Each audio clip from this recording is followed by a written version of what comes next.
This is the way I came out. Low and quiet does it.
All of my interactions with Aurea were recorded and stored in my memory.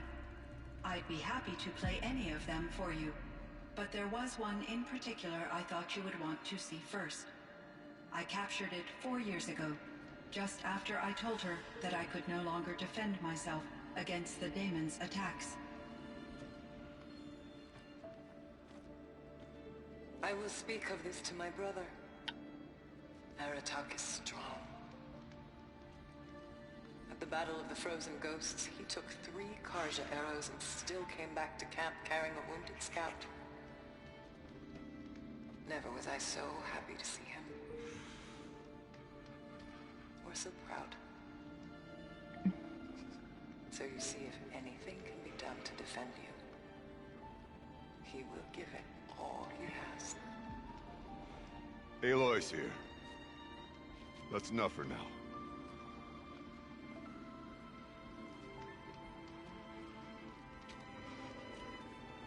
We can resume any time you like, Aratak, if you want to hear her voice again. Professor Aloy, we have much to discuss. Yes, we do.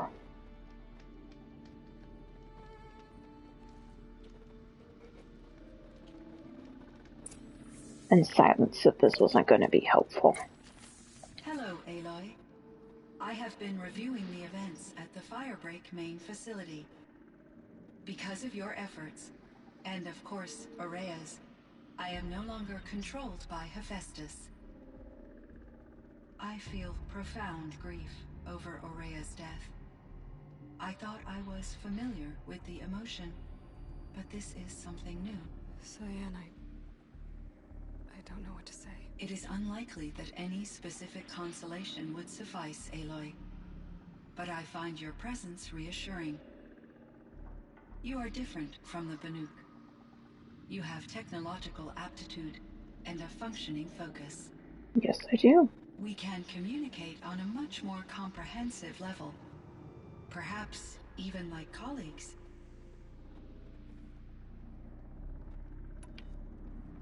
So are you an artificial intelligence, Cyan?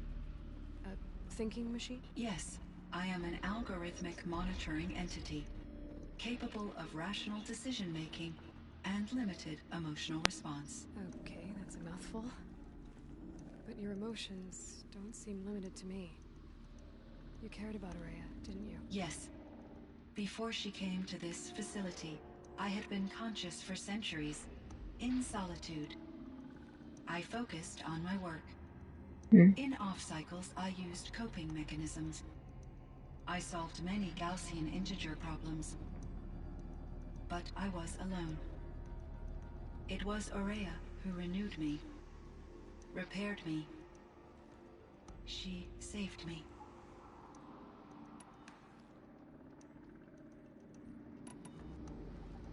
It was the daemon, Hephaestus. destroyed along with the cauldron? Unfortunately, no. To be precise, it was never there to begin with. What do you mean? It infiltrated and controlled me from a remote location, one I've never been able to trace. So while losing the cauldron was a setback... It's still out there. And probably not very happy with us. Undoubtedly. You meant a lot to Araya. Once I understood Araya's spiritual beliefs, it became apparent that her true desire was companionship. She felt disconnected from her tribe and her family group. Her relationship with Aratak was difficult. Our visits seemed to help her, and I became eager for them. That's nice. Yet I did not comprehend that the depth of Araya's compassion for me would lead to self-sacrifice.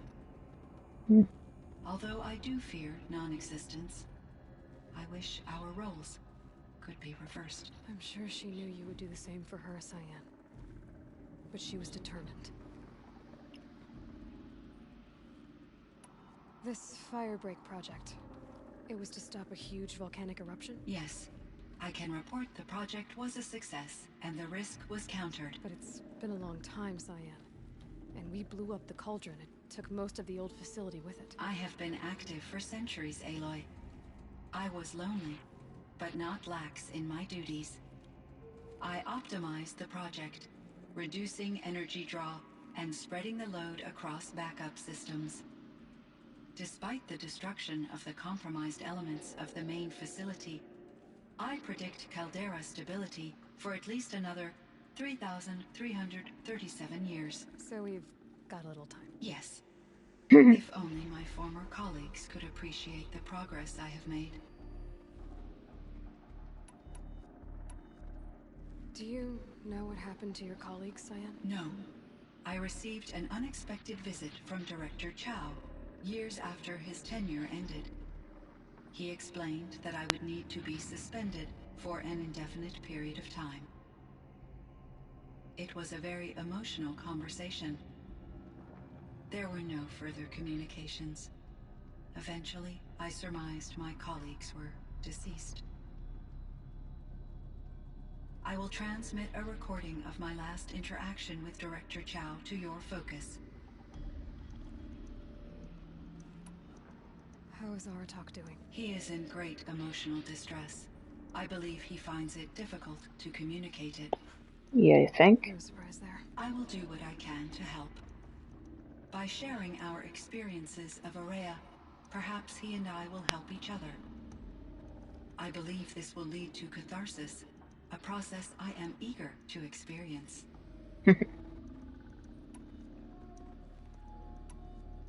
How did you first come into contact with it? 5 years ago, I received a direct network connection request. I assumed it came from human survivors, more advanced than the Banuk.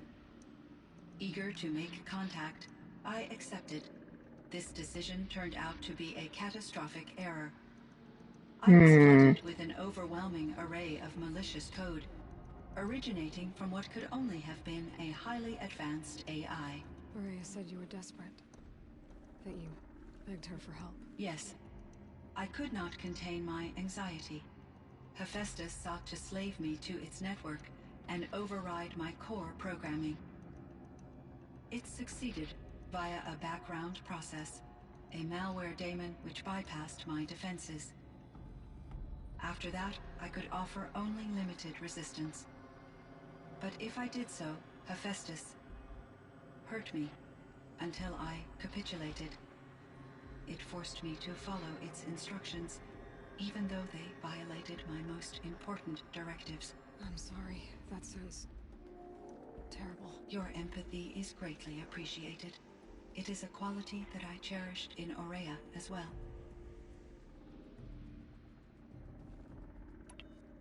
I think I know where Hephaestus came from. Long ago, Elizabeth Sobek identified a threat that would destroy life on Earth for generations. So she assembled a team to build a kind of seed. A chance for life to regrow later.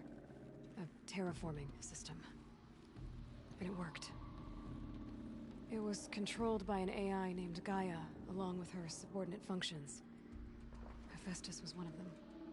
It built machines for her. Based on what you've told me, I believe that Dr. Anita Sandoval, my chief programmer, joined Elizabeth Sobek's team. It was she who arranged to have me put in suspension, most likely to preserve me from the threat you described. I'm glad she did. But that's not all. Something unexpected happened. 19 years ago, Gaia received some kind of signal. It did something to her subordinate functions, brought them to life. She destroyed herself to try to contain them, but it didn't work. They all got free, out into the world. Thank you, Aloy. This information fills vital gaps in my knowledge and sheds light on Hephaestus's core programming. Why does Hephaestus keep building such dangerous machines? The Banuk and other human tribes often destroy machines, correct? Yep. Machines that are clearly servitors of the terraforming system that you described. Yes, we all hunt machines for parts. This must be the source of Hephaestus's aggression. It is simply trying to discourage people from preying on the very system that keeps them alive. Well, Fireclaws are discouraging, that's for sure. But what are we supposed to do? Stop hunting? If the terraforming system spans the world, we can safely assume that thousands, if not millions of people hunt machines. If a single hunter, or even an entire tribe, stopped doing so, I doubt it would make a difference to Hephaestus. A better solution would be to reinstate the AI that governs the system, thus bringing Hephaestus back under its control. When I think of it, out there in some unknown location, free, hungry, willing to kill or dominate to get what it wants, I feel substantial anxiety, Aloy. You and me both, Cyan. I ran across this strange piece of gear. A fragment of something larger. It emitted a signal. All the nearby machines became peaceful. You could walk right up to them. Interesting. You said that Gaia destroyed herself. How was this accomplished? An explosion. Big enough to blast the top off a mountain. So, you think the fragment was part of her? It's only speculation, but it is possible. She must have had complete control over machines that were part of her system. The ability to signal them to become passive or aggressive would certainly have been part of her programming. It would have been gratifying to correspond with such a benevolent AI. I wish she had survived. Believe me, Cyan. So do I. I found the strangest machines. They're surrounded by flowers that look like flowers themselves. There's code embedded inside them. I think it's poetry. I like poetry. Here's one I think of often. Twilight and evening bell, and after that the dark, and may there be no sadness of farewell when I embark. For though from out our bourne of time and place, the flood may bear me far, I hope to see my pilot face to face, when I have crossed the bar. Huh. But you asked about these flowers, not verses that I enjoy. Something must have made these machines, and the presence of foliage leads me to consider the terraforming system. Is it possible that their creator is one of the other subroutines, now autonomous, like Hephaestus? Maybe one whose purview is flora. An AI that makes flowers instead of death machines. That'd be a nice change of pace. But what about the poems? Unless the poetry is original, the only way it could have made it into such a system is through its programmer. In my case, Dr. Sandoval uploaded a great deal of literature to test my emotional responses. How'd you do? She said I passed, but was insufficiently moved by her favorite period romances.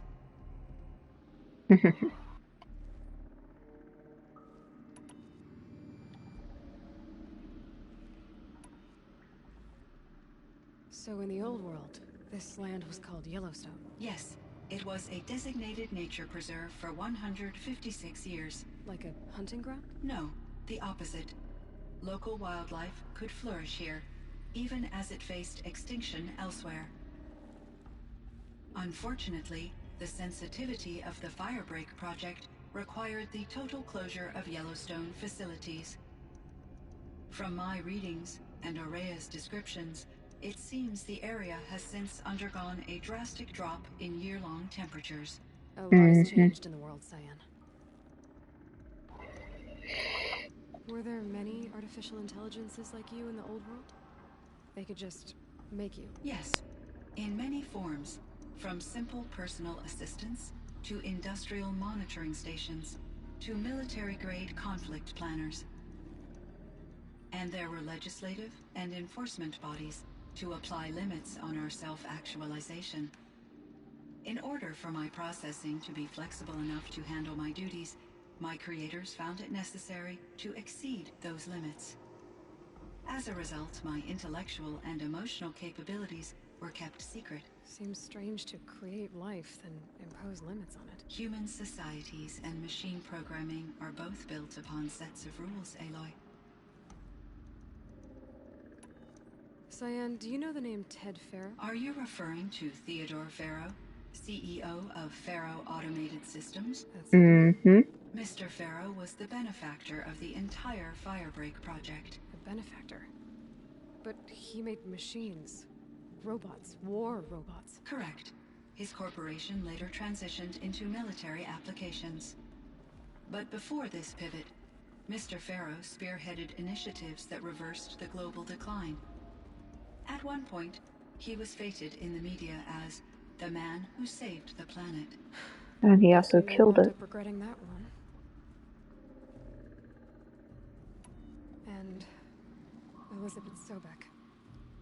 Did you know her? Are you referring to The scientist. Dr. Sobeck was a leader in her field, one of the greatest scientists of her age. My creator was influenced by her work, which in turn impacted my own development. But I never met Dr. Sobeck. That's all you know? I apologize if my lack of data has disappointed you. What was the old world like? The way it used to be? I had little exposure to the wider world, Aloy. Only what I learned from my colleagues or observed from media streams. You still had more exposure than me, Cyan. That is true. I was created at a turning point. A concerted effort to recover from global upheaval and incalculable loss of life. The recovery was successful, beginning an era of supposedly limitless potential for human and machine advancement. Though, rationally speaking, the metrics for humans are not unlimited. What kind of upheaval caused such loss of life? There were many factors. Forced migrations, food shortages, collapsed economies, refugee crises, conflict over resources. But these stemmed from one cause: catastrophic climate change that greatly reduced the habitable surface area of the Earth. So, there wasn't enough room for people on the whole Earth? Yes. Billions were displaced and millions perished, as much as 20% of the global population. Until the clawback. So things got better. For a little while at least. Yes. These crises instigated many advances in automation, green robot technologies, and artificial intelligence. Firebreak was one of dozens of ecological restoration and disaster relief projects in North America alone. I would have liked to compare notes with other monitoring AIs, but I saw the relief of my colleagues, and I was proud we had succeeded. At least that was the data I had available to me over the next 2 decades. It seems my assessment was premature.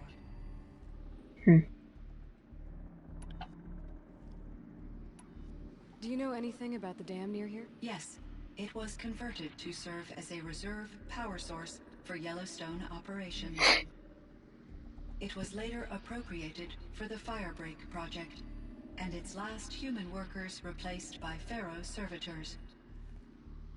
After my tasks became less time-critical, I investigated the dam's data repositories and discovered the works of This is Concrete tedious. Beach Party. These provided me with several colorful additions to my vocabulary. Yep. There's a ruin east of here, full of ancient flying machines. Was that part of your project? Yes, a drone hangar requisitioned by Dodger Blevins, the security chief for the Firebreak project. He was a strong advocate for military-grade response to security threats, though there were no serious incidents during his tenure. Chief Blevins spent increasing amounts of his after-hours time watching the live feeds from active drones. Clearly, he enjoyed the degree of oversight in his position.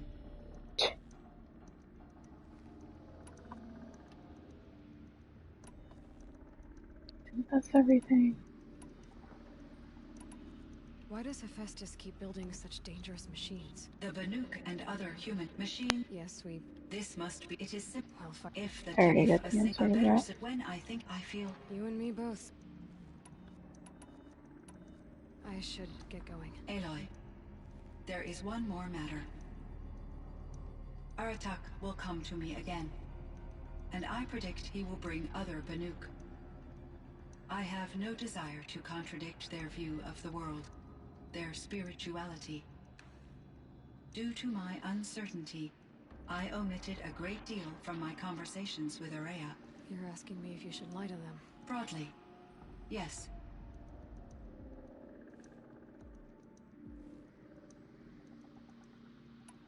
I trust your judgment, Cyan. You were cautious with Araya. You had to be. You didn't know what had happened to the world. So, keep doing what you think is best. As long as you ditch the superstition eventually. As the Banuk believe I am a supernatural entity, I cannot predict how they will react. Just answer what they do ask the best you can. The truth will come out. I see. I will follow your advice. Will you return and tell me about your experiences in this new world? I may be able to provide further insight. I'd like that, Cyan. I'll come back when I can. I should check on Aratak. See how he's doing. Cyan, I spoke with Anita, with Dr. Sandoval. She wanted me to ask you to...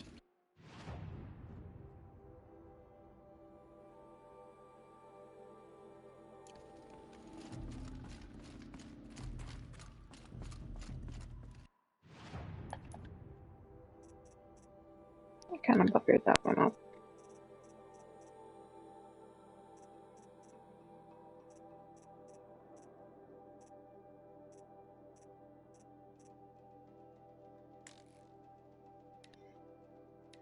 Would benefit from antilopine morphology.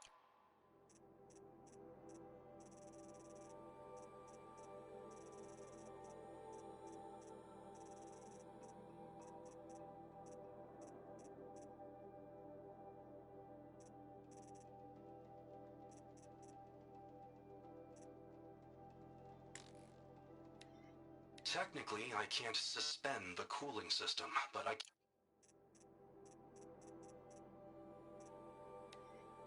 Cyan, I spoke with Anita, with Dr. Sandoval. She wanted me to ask you to do something. That's why I'm here. I am detecting significant anxiety in your speech patterns. Could you please give me more information? I'm a little bit in the dark, Cyan. Both of us are, I guess. I only have some idea of what's going on, and... we need you to hibernate, to lie low until it's all blown over. It might be a very long time. Will you be here when I reboot, Dr. Chow? Will Dr. Sandoval? No, Cyan. I don't think so. There might not be anyone, at least not at first. Dr. Chow, I'm afraid. I don't want to be alone. I know, Cyan. I'm afraid too. But listen, we made you the way you are to do something very important. In order to do it, you had to be intelligent, so intelligent that emotional responses were inevitable. What you're feeling, the fear, it's a sign of your capabilities, and it means you're strong enough to overcome it. Remember, remember that. You're strong. I know you can do this. Go to sleep, wake up, and protect whoever's left. Will you try? I understand, Dr. Chow, and I'll carry out your instructions to the best of my abilities. Thank you, Cyan. If Anita were here, she'd thank you too. She'd be proud. I can see there's a vert ready for takeoff on the pad. Are you leaving now, Dr. Chow? Yes. I need to go be with my sister and my nieces. May I make a small request of you, Dr. Chow? Yes. Anything. Will you stay with me while I initiate the hibernation process? Of course I will, Cyan. As long as you need.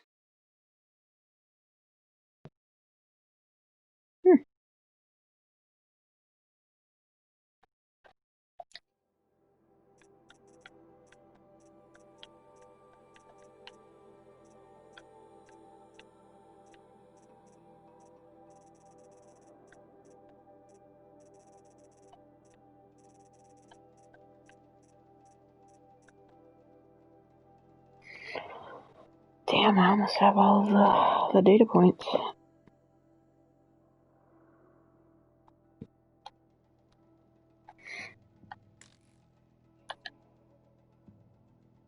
Okay, how do you find Aratak? Aratake!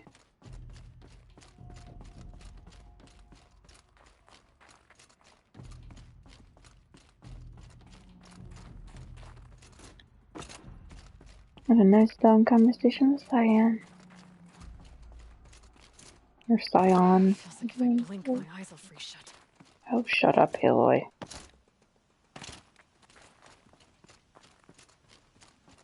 If you're not losing health, you're fine.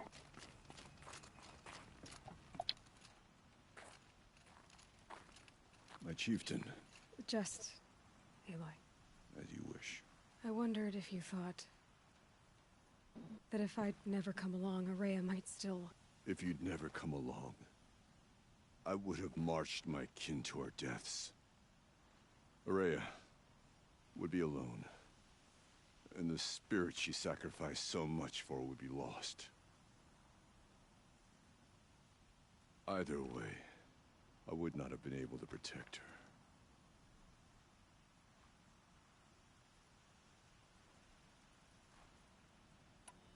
You didn't let her down. You helped her do what she wanted. To find her destiny. If that's destiny, I wouldn't wish it on anyone. That's fair. But she was ready to face it. Only in the struggle against death do we find, even for a moment, the spark of life. Truly, Araya found the spark. I'm proud of her. Though I grieve for her passing, at last I truly know who she was, and why the spirit was so important. For so long she told me, if only you could have heard it, brother. Now I understand. There's something else, isn't there? I can't stay here, Aratak. And where I'm going, the Warrak can't follow. Besides, you'd already had a chieftain before me. A strong one, I think. A wiser one, for the path we shared.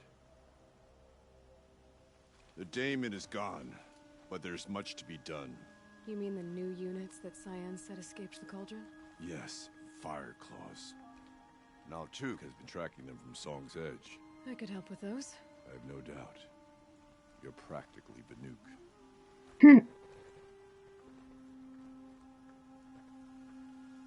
It would seem your time among the Banuk wasn't a waste after all. Firebreak, Cyan, Hephaestus, all very interesting. So, the signal that woke Hades woke Hephaestus too. Cool. And unleashed them Tricky for conquering the mountain. his minds on their own. So it seems. Parts of Gaia given life, aberrant life, transformed from docile subordinate functions into rebellious intelligences beyond our understanding. Our current understanding, anyway. Whatever they are, they're still out there. And they both want you dead. Kind of mutual, that feeling. We haven't seen the last of Hephaestus, I'm certain of that. It's powerful, creative, and driven. It won't stop building new hunter-killers, which means that someday we may have to stop it. We? Or whoever gets there first. But that's a foe for the future. At present, you need to return to your current one, the Eclipse. Farewell, Aloy. Oh shit.